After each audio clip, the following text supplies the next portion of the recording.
Professor اعظم نوری صاحب، حضور کا جو خاندانی پس منظر ہے سیدنا کعب کا، اور قبیلے کی جو اہمیت اور فضیلت ہے، سبحان ابتدائی زندگی، کچھ والدین، قریبی رشتہ دار، ارشاد فرمائیں۔ ماشاء اللہ، بہت شکریہ ڈاکٹر صاحب قبلہ۔ بسم اللہ الرحمن الرحیم۔ مجھے اس عظیم ہستی کا تذکرہ علامہ اقبال علیہ الرحمہ کے پیغام سے کرنا ہے۔ آپ کہتے ہیں کہ جنہیں میں ڈھونڈتا تھا، کنہیں میں ڈھونڈتا تھا، جنہیں میں ڈھونڈتا تھا، آسمانوں میں زمینوں میں، وہ نکلے میرے ظلمت خانہ دل کے مکینوں میں۔ جلا سکتی ہے شمع کشتہ کو موج نفس ان کی، الہی کیا چھپا ہوتا ہے اہل دل کے سینوں میں۔ سبحان اللہ، سبحان اللہ۔ تمنا درد دل کی ہو تو کر خدمت فقیروں کی، نہیں ملتا یہ گوہر بادشاہوں کے خزینوں میں۔ سبحان اللہ، سبحان اللہ۔ اور نہ پوچھ ان خرقہ پوشوں کی، ارادت ہو تو دیکھ ان کو ید بیضا لیے بیٹھے ہیں اپنی آستینوں میں۔ کیا بات، سبحان اللہ، سبحان۔ میرے کریم آقا علیہ السلام کے صحابہ کرام کی کہکشاں، اصحابی کالنجوم بأیہم اقتدیتم اہتدیتم، ایسا ہی ہے۔ آپ جس کا بھی ذکر چھیڑیں گے آپ کو اس کے ذکر سے ہدایت کا نور نصیب ہوگا۔ بے شک۔ سیدنا کعب بن مالک رضی اللہ تعالیٰ عنہ، آپ کا تعلق انصار سے ہے جی، اور انصار کے قبیلہ خزرج سے ہے، خزرجی ہیں آپ جی۔ اچھا، اس قبیلے سے بھی آگے پھر سب کا جو ان کا قبیلہ تھا وہ بنو سلیمہ، اچھا، اس کے ساتھ آپ کا تعلق ہے۔ اس قبیلے کی رحمت کونین سے ایسوسیشن دیکھیے کہ کیا غیر مشروط اور ان کی محبت کے انداز تھے۔ ڈسٹینس پہ رہتے تھے، جی، دور رہتے تھے۔ پورے قبیلے نے میٹنگ کی ہے اور میٹنگ کر کے طے پایا ہے کہ سارے اپنے اپنے مکان بیچیں اور چلے حضور کے پڑوس، اللہ اکبر، سبحان رحمت کونین کے پڑوس۔ سبحان اللہ، سبحان اللہ۔ مطلب کتنا بڑا ڈیسیجن ہے تو کہ آسان پورا نہیں ہے۔ قبیلہ جو ہے اپنا سارا کچھ سمیٹ کے حضور کے پاس آنا چاہتا ہے۔ رحمت کونین کو معلوم ہوا، صحیح مسلم کی روایت ہے، آپ نے طلب فرمایا، آپ نے فرمایا کہ بنو سلیمہ والو تم کیوں چھوڑ کے آنا چاہتے ہو؟ کہ یا رسول اللہ ہم چاہتے ہیں کہ مسجد نبوی کی قربت میں آ جائیں۔ میرے کریم آقا علیہ السلام نہ کبھی بھی آپ کوئی حکم ایسا نہیں دیتے تھے جس پر سامنے والے کو 100% مطمئن نہیں کرتے تھے۔ سبحان اللہ، سبحان۔ مطلب مربی کا یہ ایک انداز ہوتا ہے بے شک، بے کہ شک۔ وہ جس کو حکم دیا جا رہا ہے اس کے اندر سے ایک جذبہ پیدا کرے اور وہ سیٹسفائیڈ ہو کے اس حکم کے اوپر عمل کرے۔ آپ نے فرمایا کہ دیارکم دیارکم، اللہ اکبر، میرا تمہیں حکم یہی ہے کہ اپنے گھروں میں ہی رہو، واہ واہ، وہیں پہ رہو، شفٹنگ نہ کرو۔ اور آگے ریزن بیان کی، آپ نے فرمایا کہ اس کی وجہ یہ ہے کہ تم اتنی دور سے چل کے جب میری مسجد میں آتے ہو، جتنے قدم چل کے آتے ہو، جتنے قدم چل کے جاتے ہو، وہ سارے قدم نیکیاں بنا کے تمہارے نامہ عمل میں لکھے سبحان اللہ، سبحان اللہ۔ اب یہ ایک ایسی چیز تھی کہ جس نے پورے قبیلے کو مطمئن کر دیا۔ واہ واہ، اس قبیلے سے آپ تعلق رکھتے ہیں۔ واہ واہ، سبحان اللہ۔ اچھا، آج کا دور ہماری خاص طور پہ جو ینگ جنریشن ہے وہ اس ٹرم کو بڑی آسانی سے سمجھے گی۔ جی، میرے کریم آقا علیہ السلام نے اس زمانے میں جو اس زمانے کا میڈیا تھا، جی، اس میڈیا کا جس بندے کو ہیڈ مقرر کیا ہے اس کا نام کعب بن مالک رضی اللہ تعالیٰ۔ سبحان اللہ، سبحان اللہ۔ یعنی آپ اسلامی میڈیا کے ہیڈ تھے۔ واہ واہ واہ واہ۔ اور خاص طور پہ جو وار ہوتی تھی دشمنوں کے ساتھ، کافروں کے ساتھ، وار انفارمیشن اور وار کی جو اسٹریٹجی ہوتی تھی اس کے تو آپ اسپیشلسٹ تھے۔ واہ، 3 شاعر بڑے خاص ہے رحمت کونین کے دربار میں۔ ایک حضرت حسان بن ثابت رضی اللہ تعالیٰ عنہ، ڈیوٹی کیا ہے؟ کفار کے نسب پہ تان کرنا اور رحمت کونین کا دفاع کرنا۔ دوسرے عبداللہ بن رواحہ رضی اللہ تعالیٰ عنہ، ڈیوٹی کیا ہے؟ کفار کو ان کے کفر کا تانا دینا۔ تیسرے حضرت مالک، یہ کعب بن مالک رضی اللہ تعالیٰ عنہ، کیا خاص ڈیوٹی ہے، کیا ڈیوٹی ہے کہ اس طرح کے شعر کہنا جسے سن کے کافروں کے دلوں میں اسلام کی دھاک بیٹھ جائے, کیا بات ہے, سبحان اللہ, وہ مروب ہو جائیں, واہ واہ, سائیکولوجیکلی انہیں بالکل ڈیمورلائز کر دینا, واہ, اور وہ ان کے اندر ہمت ہی نہ رہے.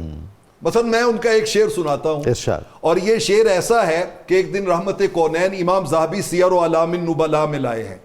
وہ کہتے ہیں کہ آقا علیہ الصلوۃ والسلام نے نا آپ کو بلایا اور بلا کے کہا کہ کعب, تو نے ایک شعر ایسا کہا ہے کہ رب کو تو بھی یاد ہے, تیرا شعر بھی یاد, سبحان اللہ, سبحان اللہ, سبحان تو اللہ, بھی یاد ہے, تیرا شعر بھی یاد ہے. اللہ اکبر, کیا سعادت ہے.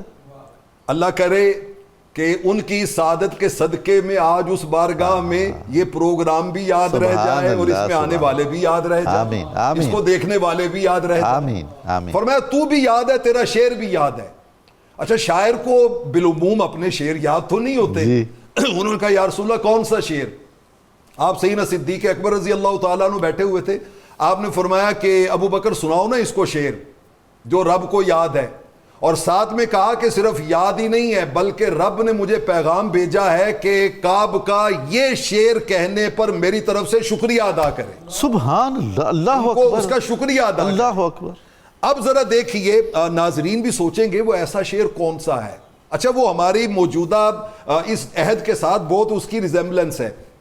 ہم ایک ٹرم استعمال کرتے ہیں, اب پتہ نہیں وہ درست ہے یا غلط ہے, کہ جو بچہ بزدلی کی طرف جائے نا, جی, تو ہم تو کہتے ہیں یہ برگر بچہ ہے, جی, یہ تو برگر فیملی ہے, تو اس کے بس کا کام نہیں جی ہے ہاں, کوئی سخت کام کرنا, کوئی حق کی خاطر جو ہے وہ کوئی مشقت برداشت کرنا. اس زمانے میں ایک ڈش استعمال ہوتی تھی جسے سخینہ کہتے تھے. اچھا, دلیے کی طرح نا, حلوے کی طرح, اور وہ سہل پسند لوگ کھاتے تھے. اچھا, بہت نرم ہوتی ہوگی, نرم مزاج والے لوگ. اہل مکہ جو بڑے بڑے سرداران قریش تھے وہ ڈش کھاتے تھے. اچھا, دیکھیے حضرت کعب بن مالک وین, جی, آپ نے وہ لفظ اٹھایا, اچھا, وہ جو ڈش استعمال کرتے تھے, اور آپ نے فرمایا کہ زعمت سخینۃ ان ستغلب ربہا. ہائے ہائے ہائے, یہ سخینہ کھانے والے, یہ حلوے کھانے والے, سبحان اللہ, یہ دلیا کھانے والے جو کھا کھا کے خود دلیا بن گئے, کمال ہے, یہ سمجھتے ہیں کہ یہ رب پہ غلبہ پا لیں گے. سبحان اللہ, سبحان, یہ رب پہ غلبہ پا لیں گے.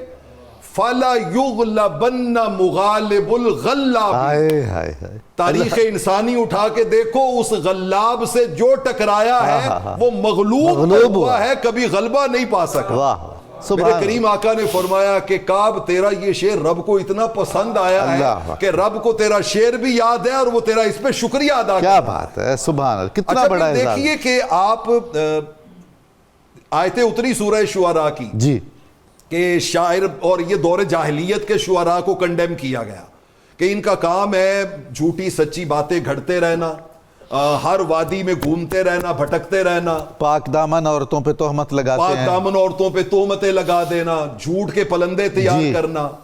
جب یہ مذمت اتری نا, اور ساتھ میں ایکسیپشن بھی اتری, جی ہاں, اِلَّا الَّذِينَ آمَنُوا الصَّالِحَاتِ. لیکن حضرت کعب بن مالک کا نا دل تھوڑا شاعری سے پھیکا پڑ گیا. اللہ اللہ, رحمت کونین کی بارگاہ میں آئے, آ کر عرض کرتے ہیں یا رسول اللہ صلی اللہ علیہ وسلم, میں شاعری چھوڑ رہا ہوں. آپ نے فرمایا بھائی کیوں چھوڑ رہے ہو؟ کہا رب نے قرآن میں اس کو کنڈیم کیا ہے, تو میں نہیں چاہتا کہ میں وہ کام دوبارہ کروں. آپ نے فرمایا کہ نہیں, ایسی بات نہیں ہے, وہ کنڈیم تمہیں نہیں کیا, وہ تو خاص قسم کے لوگوں کو کیا ہے.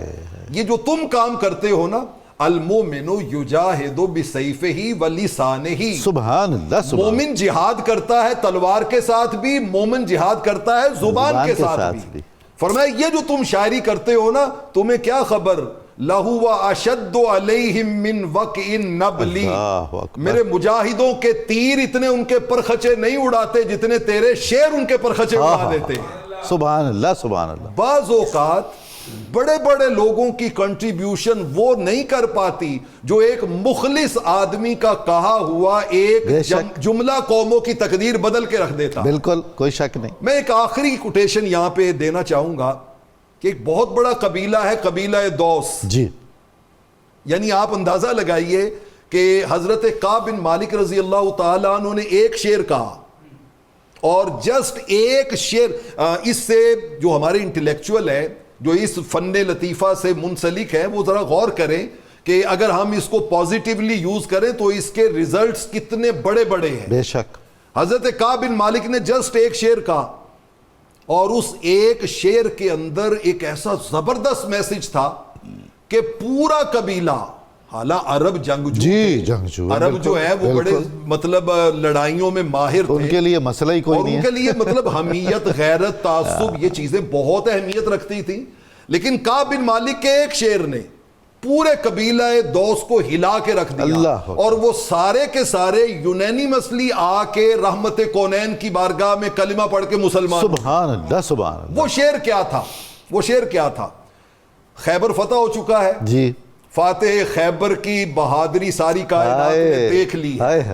مکہ فتح ہو چکا ہے، صحابہ کرام کی بے مثال قربانیاں سب نے دیکھ لی ہیں. آپ نے شعر کیا کہا؟ اور شعر لکھ کے باقاعدہ نا قبیلہ دوس کو سینڈ کیا. اچھا کیا شعر تھا؟ آپ نے کہا کہ قدینا من تہامتا کل فتر ومن خیبرا.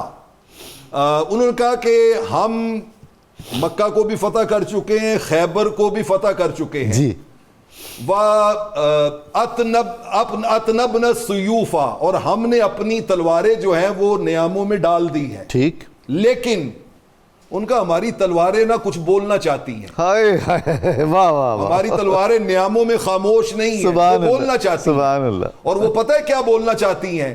اگر ان کو زبان ملے نا تو ان کی دھار پکار پکار کے کہے گی کہ ہمارا اگلا شکار اب قبیلہ دوس ہے.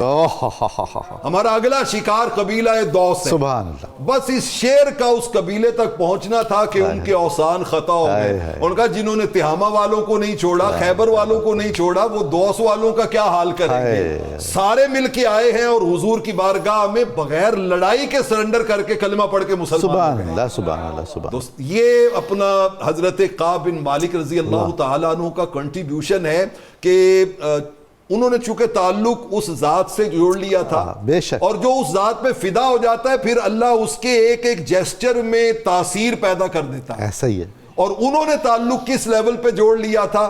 گھول گتا میں خیش قبیلہ ایک سونے تیڑڑے ناتوں. سبحان اللہ. قسم خدا دی ماہی پیارا لگنا سانو بابل ویر تے ماتوں. کیا بات. عمر گزارا وچ قدمہ دے ایک بار جے آکھیں ہاں تو غلام فریدا میں دور نہ تھی سا تیڑی زلف دی ٹھنڈڑی چھا. کیا بات ہے. سبحان اللہ. اس ٹھنڈڑی چھا کے سائے میں آئے. رب نے بات میں ایسی تاثیر پیدا کر دی کہ آج 14 صدیوں کے بعد بھی کروڑوں لوگ ان کا نام لے کے سبحان اللہ کی صدائیں. بے شک و شبہ، بے شک و شبہ.